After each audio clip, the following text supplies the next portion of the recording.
ओम नमः। भगवान गणेश के बारे में शायद ही कोई ऐसा हिंदू होगा जो नहीं जानता होगा कि भगवान गणेश को पहले कैसे पूजा जाता है, सर्वप्रथम पूजा उनकी क्यों होती है। आज हम विवेचना में उस चीज को विस्तार से सुनेंगे और समझेंगे जिनके बारे में अभी ज्यादातर हिंदू नहीं जानते हैं और जानते हुए भी समझते नहीं हैं। आपको लगेगा कि भाई भगवान गणेश के बारे में आप ऐसा तो क्या बताने जा रहे हो जो हम नहीं जानते। तो आज मैं बताता हूं कि आप क्या नहीं जानते। मेरे भक्त ब्रिजेश भाई ने मुझे पूछा था कि अगर आपको देवताओं में से सबसे ज्यादा पसंद किसी एक देवता को करना पड़े तो आप किसे पसंद करेंगे और क्यों पसंद करेंगे। तो मैंने जवाब दिया था, ब्रिजेश, अगर मुझे एक ही ऑप्शन देवता को पसंद करने के लिए दिया जाए तो मैं निश्चित तौर पे हर बार गणेश जी को पसंद करूंगा। उसका दूसरा सवाल, क्यों? अब क्यों की विस्तार से विवेचना होनी चाहिए। क्यों? मैं आपका थोड़ा वक्त लूंगा लेकिन बात आपकी समझ में आए इसलिए मैं पूरी डिटेल में समझाने की कोशिश करता हूं और ये बात खत्म होने के बाद मेरी कोशिश कामयाब होगी ऐसा मैं नहीं, आप अपने मन में बोलेंगे या समझ जाएंगे। सत्य घटना ऐसी है कि भगवान शिव तप करने के लिए गए थे जब पार्वती जी गर्भावस्था में थी। वो तप करने के बाद जब पुनः कैलाश पर्वत पर लौटे तो वहां एक बालक उनके महल के बाहर, घर के बाहर चौकीदारी कर रहा था। वो भगवान शिव को नहीं जानता था कि ये मेरे पिता है। तो भगवान शिव जैसे महल में जाने लगे उसने भगवान शिव को रोका कि रुक जाइए, मेरी माताश्री अभी स्नान कर रही है, आप महल में नहीं जा सकते। भगवान शिव ने बड़ी तीव्र नजरों से उस बालक की ओर देखा और उसने कहा कि तुम मेरे रास्ते से हट जाओ बालक, मुझे अंदर जाने दो। लेकिन भगवान गणेश के बारे में हम सब जानते हैं, वो अड़ गए। उन्होंने कहा कि नहीं, आप जो कोई भी हो, लेकिन जब तक मेरी माताश्री स्नान नहीं कर लेती, मैं मेरी माताश्री को पूछ कर नहीं आता और जब तक वो सम्मति नहीं देती मैं आपको भीतर प्रवेश नहीं करने दे सकता। फिर भी भगवान शिव ने बालक की बात को अनदेखा किया। बालक ने भगवान शिव को युद्ध के लिए ललकार दिया। देखिए, पुत्र ने पिता को युद्ध के लिए ललकारा। आपको लगेगा कैसा पुत्र है, किसी के सामने युद्ध करने के लिए तैयार हो गया। लेकिन क्यों? उसकी माता ने कहा था कि मैं स्नान कर रही हूं, महल में कोई प्रवेश न करे, गणेश ऐसा तुझे ध्यान रखना है। बालक के मन में था, माता ने मुझे जो कार्य दिया है उसे मुझे किसी भी हाल में निभाना है।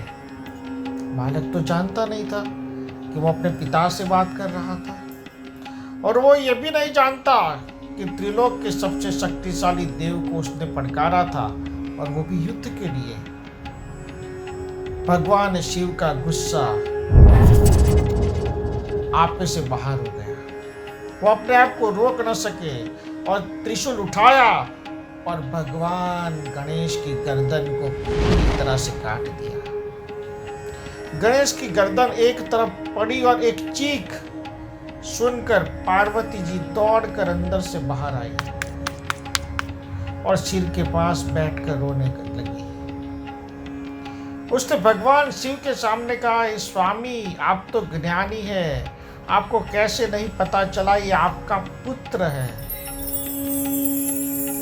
वो अपने आप को आंसुओं की धारा में भिगोने लगी। इंद्रदेव आ गए, विष्णुदेव आ गए, ब्रह्मदेव आ गए, पूरे देवता आसपास आ गए और भगवान शिव के सामने देखने लगे और विनती करने लगे कि प्रभु आपसे भूल हो गई है, आपने अपने ही पुत्र का वध कर दिया। भगवान शिव का क्रोध भी उतरा नहीं था। भगवान शिव ने कहा, ये मेरा पुत्र था, फिर भी उसने मुझे रोकने की गुस्ताखी की, उसने मुझे रोकने का साहस किया और मैंने उसे दंडित कर दिया। होनी को कोई नहीं टाल सकता, शिव भी नहीं टाल सकता। ये ब्रह्मांड बनाते वक्त हम त्रिदेव ने निर्णय किया था, आज मुझे अपने पुत्र का वध भी करना पड़ा, तो ये वध अगर मेरी भूल से भी हुआ है तो मुझे मंजूर है, मुझे उस पर कोई आंसू बहाना नहीं है। लेकिन पार्वती जी का विलाप रुक ही नहीं रहा था। आपने एक आज्ञाकारी बेटे को मारकर आप खुद परम ज्ञानी तेजोमय ईश्वर होकर अगर गलती करोगे तो इंसान को क्या सबक दोगे। उनकी बहते आंसू और उनकी बातों से भगवान शिव का दिल नम होने लगा। उसी वक्त भगवान श्री हरि ने कहा कि प्रभु आपसे गलती हुई है और हमें इंसानों को ये बात समझानी है कि एक बाप होकर हम बेटे को नहीं मार सकते। अगर आप ही मारेंगे तो पूरी सृष्टि में अपने बाप बेटों को मारते रहेंगे। सब देवताओं की विनती सुन भगवान शिव ने अपने दिल से इच्छा न होने के बावजूद, मैं फिर से एक बार दोहराता हूं, अपने दिल से इच्छा न होने के बावजूद उन्होंने कहा कि ठीक है, मैं अपनी भूल को सुधारता हूं, लेकिन ये मेरा त्रिशूल जब सबसे पहले जिसका सिर लेकर आएगा वही सिर इस बालक के सिर पर, बालक के शरीर पर, धड़ पर लगेगा। पत्नी पार्वती से पूछा, तुम्हें मंजूर है? रोती हुई माँ क्या कहती? उसके लिए तो उसका बेटा उसे जिंदा चाहिए। उसके लिए वो कुछ सुनने की अवस्था में नहीं थी। उसने बोला, स्वामी आप कुछ भी कीजिए, मेरे बेटे को जीवित कीजिए। भगवान शिव ने त्रिशूल को लिया और उत्तर दिशा की ओर फेंका और वहां से एक सिर आया और सीधा भगवान गणपति के सिर पर लग गया। गणेश जागे और अपनी मां से निपट गए, लेकिन हाथी का सर उनके सिर पर बड़ा भारी लग रहा था। देवता भी देखकर अचंभित हो गए कि धड़ देवताओं का और मुख पशु का। इंद्रदेव ने कहा, प्रभु ये क्या किया आपने? देवताओं का शरीर और सिर अगर पशु का होगा तो कोई देवता आपके बेटे की पूजा नहीं करेगा, कोई इसे मानेगा नहीं। आपको वरदान देना चाहिए, ऐसे मैं आपको प्रार्थना करता हूँ। इंद्रदेव की आंखों से आंसू निकल आए। ब्रह्मदेव ने कहा, हे प्रभु, आप तो शिव है, आप तो शंकर है, आप तो परम तत्व परमेश्वर है। अगर आप सृष्टि के नियमों का उल्लंघन करेंगे, सृष्टि के नियमों को त्याग देंगे तो कैसे सृष्टि चलेगी। इस सिर को फिर से देवताओं का बनाइए, जैसे पहले था ऐसा कीजिए। भगवान शिव ने कहा, क्या संभव? एक बार भी मैं इसे जीवित करना नहीं चाहता था, क्योंकि ब्रह्मांड बनाते वक्त हमने निर्णय लिया था। आपकी कहने पर मैंने अपने बेटे को फिर एक बार जीवित किया है, लेकिन मैं इसका सिर अब बदल नहीं सकता। लेकिन मैं वरदान देता हूँ कि माता की सेवा करते हुए इस बालक ने शिव को जब ललकारा था और उसमें अपने माता के प्रति सेवा करने के भाव में डर नहीं था, इसके लिए मैं वरदान देता हूँ कि जहाँ जहाँ पूजा अर्चना इस सृष्टि पर, पृथ्वी पर जहाँ होगी, वहाँ गणेश का नाम प्रथम लिखा जाएगा और गणेश की पूजा पहले होगी। भगवान गणेश सिर पर गज का शीश, देवों का शरीर लेकर अपने भाई कार्तिकेय के साथ खेलने लगे। भगवान शिव की गृहस्थी आगे बढ़ी। ब्रह्मांड में देवताओं को जब जब पता चला, सारे देवता आते थे और भगवान गणेश से मिलते थे और बड़े खुश होकर जाते थे। हाथी जैसा मुख रखने वाला एक देवता जो खेलता है, कूदता है अपने भाई के साथ। एक दिन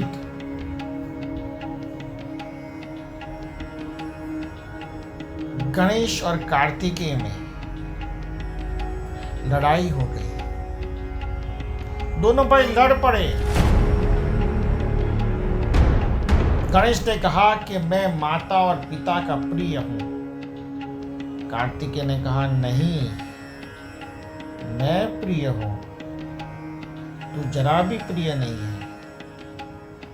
तू दौड़ते दौड़ते गिर जाता है और मैं हवा में छलांगे लगाता हूं। मैं शक्तिशाली हूं, मैं इसीलिए माता और पिता का प्रिय हूं।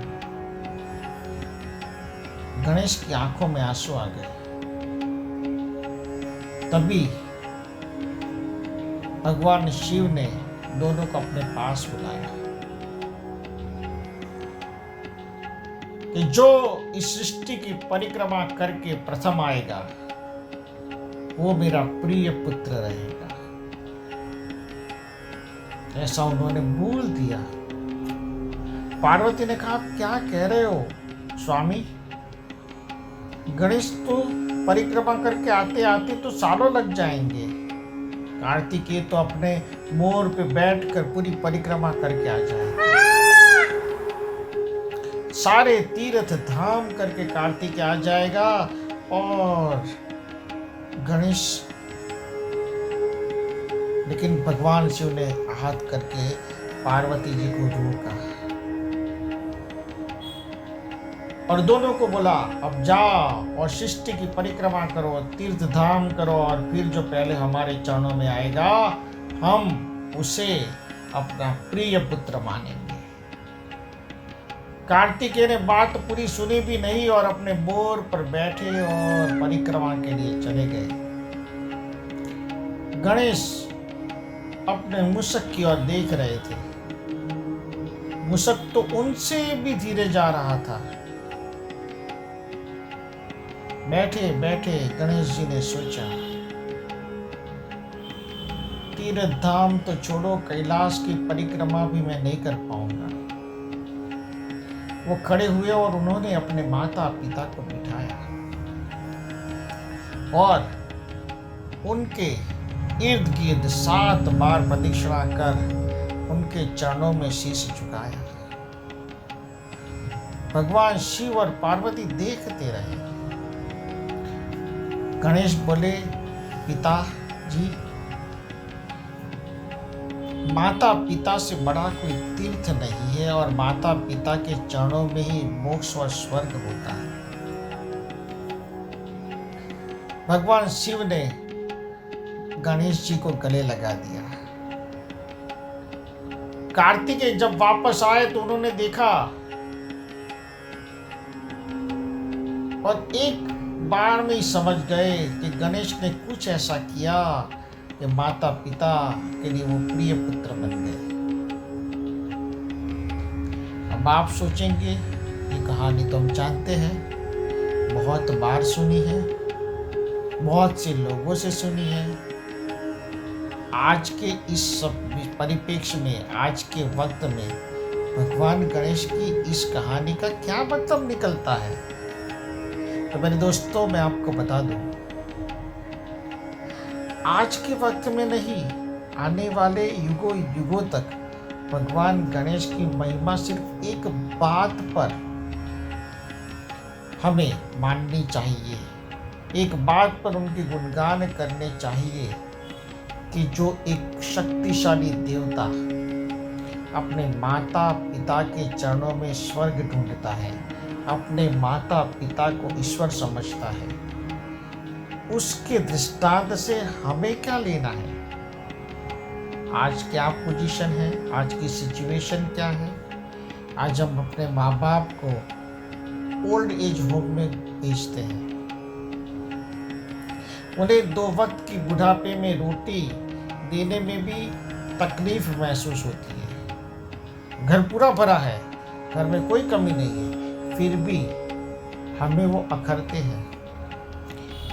100 में से 20% लोग माँ बाप की सेवा अच्छी तरह से करते होंगे, बाकी 80% लोग माँ बाप को बुढ़ापे में धुतकारते हैं। अब आप ही सोचिए, यहाँ सबसे ज़्यादा ज़रूरत किसके एग्जाम्पल की है? किसके जीवन से हमें बोध लेना चाहिए? हम विष्णु जी से तो बोध नहीं ले सकते कि माँ बाप की सेवा कैसे करें, ना भगवान शिव से बोध ले सकते हैं, ना ब्रह्मा जी से बोध ले सकते हैं। एक ऐसे ही देवता है ब्रह्मांड में जो भगवान श्री गणेश है, जिन्होंने माता पिता की सेवा की बात सबसे पहले शायद ब्रह्मांड में कही होगी, और सबसे ज़्यादा उनकी उस सेवा का संदेश हमें अपने जीवन में उतारना है। तो आइए गणेश चतुर्थी के इस पावन अवसर पर भगवान गणेश के जीवन से हमें ये सीख लेनी चाहिए कि माँ बाप के चरणों में स्वर्ग होता है। 4 धाम की यात्रा करो ना करो, मंदिर मस्जिद गुरुद्वारा चर्च जाओ या न जाओ, प्रार्थना नमाज करो या ना करो, लेकिन अगर माँ बाप की सेवा करोगे तो हर धर्म को मानने वाला इंसान अपने भगवान ईश्वर खुदा वाहेगुरु और यीशु ख्रिस्त के नज़दीक रहेगा। मानता हूँ कि आपके दिमाग की बत्ती जल गई होगी कि आपको अब जीवन में आगे क्या करना चाहिए, और आपको ये भी पता चल गया होगा कि भगवान गणेश के बारे में मैंने वही बात आज के दिन में, आज के इस समय में क्यों की है। आपकी समझदारी पर मुझे हमेशा से मान रहा है। क्यों? क्योंकि आपको कुदरत ने, ईश्वर ने इंसान बनाया है, तो थोड़े में बहुत समझिए और माँ बाप की सेवा आज से ही शुरू कीजिए। ओमकार का दिव्य चैतन्य और आशीर्वाद आप पर बना रहे, ऐसा मेरा आशीर्वाद है। ओम नमः, ओम नमः, ओम नमः। सद्गुरु ओम ऋषि प्रीतेश भाई यूट्यूब चैनल पे सब्सक्राइब कीजिए, बेल आइकॉन दबाएं और आने वाले लेटेस्ट वीडियो आप देख सकते हो।